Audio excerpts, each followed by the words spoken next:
কারে ভয় দেখান, আর কারে ভয় দেখান? আমাদের হারানোর কিছুই নাই। আমাদের ব্যাংক নাই, আমাদের লুটপাটের ব্যাংক নাই যেটা আমরা হারাবো। আমাদের শুধু আছে ভালোবাসা মানুষের। আমরা সেটার জন্য রাস্তায় এসে আবার আমরা জীবন দিব। রাজশাহীর পথসভায় এনসিপির মুখ্য সংগঠক হাসান আব্দুল্লাহর বক্তব্য হুবহু তুলে ধরা হলো। পথসভায় তিনি বলছেন, ডিসিএসপিদের বলছি, আপনারা যে ভালো ব্যবহার করছেন আমরা জানি, আপনারা চিপায় পড়ে আমাদের সাথে ভালো ব্যবহার করছেন। যদি হাসিনার পতন না হতো তখন এই ডিসিএসপিরাই গণভবনে প্রমোশনের জন্য লাইন ধরতো। আমরা সাংবাদিকদেরকে বলছি, আমরা সাংবাদিকদের উপর নজর রাখছি। এই সাংবাদিকরাই জুলাই অভ্যুত্থানে আমাদেরকে সন্ত্রাসী আখ্যা দেওয়ার জন্য হাসিনার তোষামোদী করত। প্রিয় রাজশাহীবাসী, বাংলার আকাশে দুর্যোগের ঘনঘটা দেখা দিচ্ছে।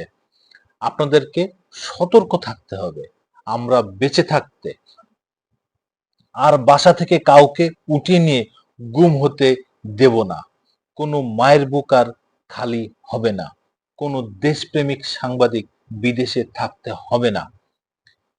সর্বশেষ যারা প্রশাসনে আছেন, আপনারা যদি ভেবে থাকেন আপনারা ক্ষমতাপন্থী হবেন, আপনারা ভুল করছেন।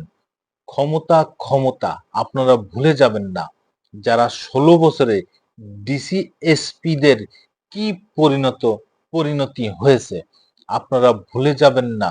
এই দিন না, আরো দিন আছে। আমরা আপনাদেরকে বলবো না আপনারা এনসিপি পন্থী হন।